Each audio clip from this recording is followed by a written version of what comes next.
कि मेरे बात को ध्यान से सुनने के बाद अंत में इन्होंने जो भी आशंकाएं व्यक्त किए हैं या गलत तरीके से यहाँ बातें बताया गया है, सब चीज को मैं दूर करूंगा और मैं सिर्फ उम्मीद ही नहीं, यकीन है कि इस बिल के बारे में सब कुछ जानकारी प्राप्त करने के बाद इस हाउस के जितने मेंबर्स हैं सब इस बिल को समर्थन जरूर करेंगे।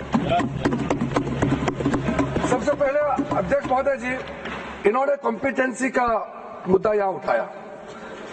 मैं पूरे जिम्मेदारी के साथ आपके माध्यम से सदन को बताना चाहता हूं, इस बिल में जो भी प्रावधान है आर्टिकल 25 से लेकर के 30 तक किसी रिलीजियस बॉडी का जो फ्रीडम है उसमें कोई हस्तक्षेप नहीं किया जा रहा है, ना ही संविधान का किसी भी अनुच्छेद का इसमें उल्लंघन किया गया है। और अब सुप्रीम कोर्ट का एक केस का मैं हवाला देना चाहूंगा, Brahmachari versus state of West Bengal.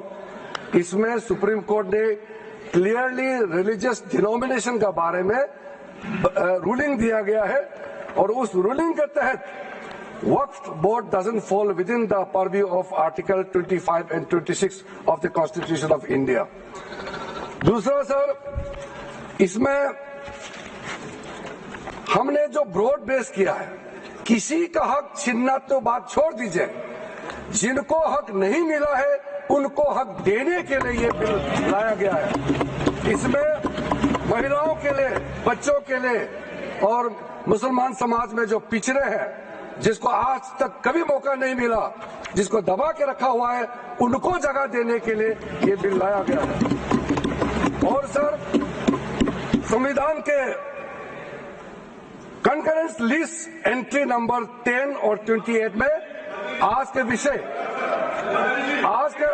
के जो विषय हम लोग चर्चा कर रहे हैं वो एंट्री 10 और एंट्री 28 में ये कंकरेंस लिस्ट में है। इसलिए ये पूरा लेजिस्लेटिव कॉम्पिटेंस इस सदन के पास है, भारत सरकार के पास है, इस सदन में ये बिल पेश करने का। अध्यक्ष महोदय जी, जैसा मैंने कहा है, सबका पॉइंट्स को मैंने नोट भी किया, बहुत अच्छी तरह से सबका कंसर्न को भी हमने नोट किया है। मैं बारी बारी से कहना चाहता हूं, सबसे पहले तो सर, ये वक्फ अमेंडमेंट बिल ये पहली बार इस सदन में पेश नहीं किया गया है। अंग्रेजों के जमाने से लेकर के उससे पहले का लंबा इतिहास में मैं नहीं जाना चाहता हूं, लेकिन आजादी के बाद सबसे पहले ये एक्ट लाया गया है। 1954 में सबसे पहले ये एक्ट लाया गया था। उसके बाद कई अमेंडमेंट हुए सर, काफी अमेंडमेंट होने के बाद मैं पूरा इतिहास में नहीं जा रहा हूं, लेकिन जो अमेंडमेंट आज हम लाने जा रहे हैं इस सदन में, वो वक्फ एक्ट 1995, जिसको 2013 में अमेंडमेंट ला करके इस पूरा जो वक्त का पर्पस, इंटेंशन और जिसके उम्मीद में लोगों का सालों तक था कि इस अमेंडमेंट जो लाया इससे कुछ फायदा मिलेगा, उसको उल्टा करके 2013 में ऐसा प्रावधान डाला गया था जिसके वजह से आज ये अमेंडमेंट लेकर के हमको यहां सदन में आना पड़ रहा है। सर, 1995 का वक्फ अमेंडमेंट एक्ट में जो भी प्रावधान लाया गया था, उसको कई लोगों ने अलग अलग तरीके से उसका असेसमेंट किया, उसको देखा है कि वाकई 1995 का वक्फ अमेंडमेंट बिल क्या ठीक है, काफी है, जिस पर्पस के लाया गया वो सर्व कर रहे हैं। कई कमेटियां, कई लोगों ने इसका पूरा एनालिसिस किया है सर, मैं उसका आपके सामने में अभी रखूंगा, लेकिन ये पाया गया है कि 1995 का वक्फ अमेंडमेंट एक्ट ये बिल्कुल असक्षम रहा है और जिस पर्पस के लिए एक्ट लाया गया है वो पर्पस सर्व नहीं हो रहे थे और कई गलतियां, कई खामियां इसमें पाया गया है। उसके लिए कुछ कदम उठाया गया है। मैं आज इस सदन में आपके माध्यम से खास करके कांग्रेस पार्टी को कहना चाहता हूं, ये अमेंडमेंट आज सरकार इस सदन में ला रहे हैं, एक तरीके से आप लोगों ने जो भी कदम उठाया है, आप लोगों ने जो भी चाहा है, वो आप नहीं कर पाया, वही चीज करने के लिए हम आज ये अमेंडमेंट प्रपोज किया गया है। अब जब मैं इसका विवरण दूंगा तो आप बिल्कुल सहमत होगा मैं जो आपके सामने में बात रख रहा हूं। और दूसरी बात, इसमें हम लोग सब चुने हुए प्रतिनिधि हैं। मैं अपना बात तर्क रखने से पहले ही बताना चाहता हूं, इस बिल का समर्थन कीजिए, करोड़ों लोगों का दुआ मिलेगा। अगर आप विरोध करोगे, चंद लोगों ने पूरा वक्फ बोर्ड को कब्जा करके रखा हुआ है और आम मुसलमान लोगों को जो न्याय इंसाफ नहीं मिला उसको सही करने के लिए ये बिल लाया गया है। इतिहास में दर्ज होगा कि ये बिल को कौन कौन समर्थन किया है और किसने विरोध किया है, ये इतिहास में नाम दर्ज होगा। इसलिए इस बिल का विरोध करने से पहले आप सोचिएगा, करोड़ों गरीब महिलाओं का, बच्चों का, गरीब मुसलमानों का। सर, सबसे पहले मैं सर जो खामियां ये 2014 से लेकर के आज तक ये 1995 अमेंडमेंट एक्ट के बारे में मैं सिर्फ नहीं कह रहा हूं, हमसे पहले कांग्रेस के जमाने में भी कई यहाँ इस मुद्दे को लेकर के कमेटियां और अलग अलग जगह में इसका विवरण किया गया है। सबसे पहले सर 1976 में वक्फ इंक्वायरी रिपोर्ट पेश किया गया था और 1976 वक्फ इंक्वायरी रिपोर्ट में जो बड़ा रिकमेंडेशन आया है मैं आपके सामने में पढ़ के सुनाना चाहता हूं। 1976 वक्फ इंक्वायरी रिपोर्ट में कहा गया है, सारा वक्फ बोर्ड जो है मुतवालिस के कब्जे में चले गए हैं, उसको डिसिप्लिन करने के लिए प्रॉपर कदम उठाया जाना चाहिए। 1976 वक्फ इंक्वायरी रिपोर्ट का दूसरा रिकमेंडेशन है, लिटिगेशंस और केसेस जो आपस में मतभेद इतना ज्यादा है उसको सरल करने के लिए ट्राइब्यूनल सिस्टम को गठन होना चाहिए, उस समय का रिकमेंडेशन था। फिर उसने तीसरे पॉइंट ये कहा कि ऑडिट और अकाउंट्स, वक्फ बोर्ड में ऑडिट और अकाउंट्स का तरीका प्रॉपर नहीं है, उसका पूरा प्रबंधन होना चाहिए, ये उस समय का रिपोर्ट में कहा गया है। और आखिरी में it recommended the reforms in the category of waqf al aulad, बच्चों के लिए जो हम वक्फ देते हैं उसको सुधार लाना चाहिए, ये 1976 का रिपोर्ट में कहा गया है।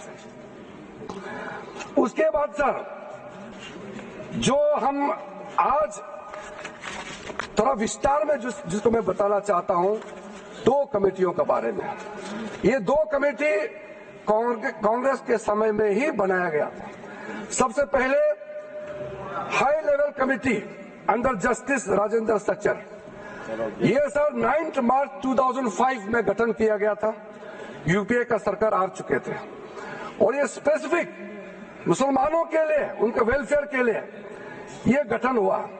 और सच्चर कमेटी का जो रिपोर्ट है ये हम सब मालूम है, मैं सिर्फ रेलेवेंट पोर्शन आज इस सदन में बताना चाहता हूं। सच्चर कमेटी का जो पहला रिकमेंडेशन है, इसमें कहा गया है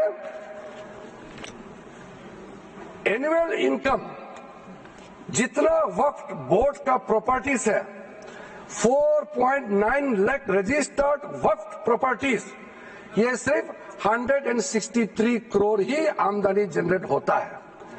ये किसी भी रूप से जस्टिफाई नहीं किया जा सकता है। और इसको एफिशिएंट तरीके से, मार्केट तरीके से, जिस तरीके से मैनेज होना चाहिए सारा वक्त प्रॉपर्टी को, अगर सही मायने में उस समय उन्होंने कहा, उस सचर कमेटी ने, तो उस समय 12,000 करोड़ रुपया पर एनम मिलता है और उस समय जनरेट हो रहा था 162 करोड़। लेकिन मैं साथ साथ ये भी कहना चाहता हूं, क्योंकि वो कमेटी का रिपोर्ट है और मैं माइनॉरिटी अफेयर्स का मंत्री होने के नाते जो हम लोगों ने स्टडी किया है,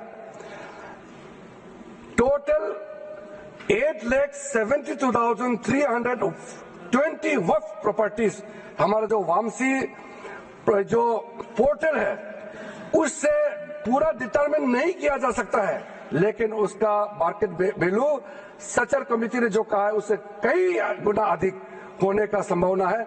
ये एक आम अंडरस्टैंडिंग की बात है, सबको मालूम है वक्फ के पास कितना प्रॉपर्टी है, वक्फ बोर्ड के पास, और कितना आमदनी है। दूसरा सर, सचर कमेटी का रिकमेंडेशन, सचर कमेटी ने, आप यूपीए का समय में ही आपने कमेटी का रिपोर्ट एक्सेप्ट किया, उसमें कहा गया कि अभी जो मौजूदा वक्फ बोर्ड है उसको ब्रॉड बेस किया जाना चाहिए।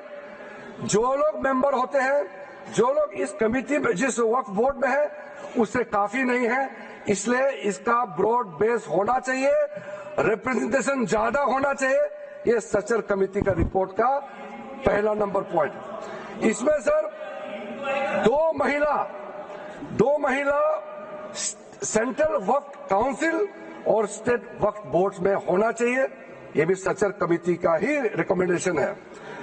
सेक्रेटरी जो होते हैं सेंट्रल वक्फ काउंसिल का, वो joint secretary level government of India का उस स्तर का ऑफिसर होना चाहिए। उसमें अंडर सेक्रेटरी का जूनियर ऑफिसर लेवल जो बनाया है, उसको आप रैंक को ज्वाइंट सेक्रेटरी लेवल तक उसको उठाना चाहिए, ये उसी कमेटी का रिपोर्ट में आया है। और जो स्टेट में वक्फ बोर्ड है उसमें क्लास 1 ऑफिसर होना चाहिए। सचर कमेटी ने सीधा ये कहा है कि प्राथमिकता महिलाओं और बच्चों को दिया जाना चाहिए। हम आज का जो बिल आपके सामने में पेश कर रहे हैं, ये उसी सचर कमेटी का रिपोर्ट के अनुसार 100% हम यहाँ आपके सामने में लाया जा रहा है। और आपको तो खुश होना चाहिए, ये कमेटी आपने बनाया सर। ये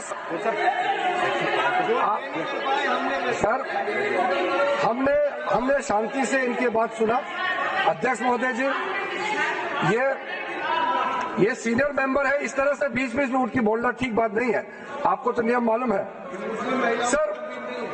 दूसरा कमेटी, ज्वाइंट पार्लियामेंट्री कमेटी, जो ज्वाइंट पार्लियामेंट्री कमेटी कॉन्स्टिट्यूट किया गया है, जिसका अध्यक्षता के रहमान खान जी उस समय कैबिनेट मिनिस्टर भी रहे, माइनॉरिटी अफेयर्स मिनिस्ट्री का भी मंत्री रहा है, उनके डिप्टी स्पीकर भी रहा, डिप्टी चेयरमैन राज्यसभा में रहा है, और उन्हीं के अध्यक्षता में पूरा पार्टी के सदस्य हमारा भारतीय जनता पार्टी से भी मेंबर थे।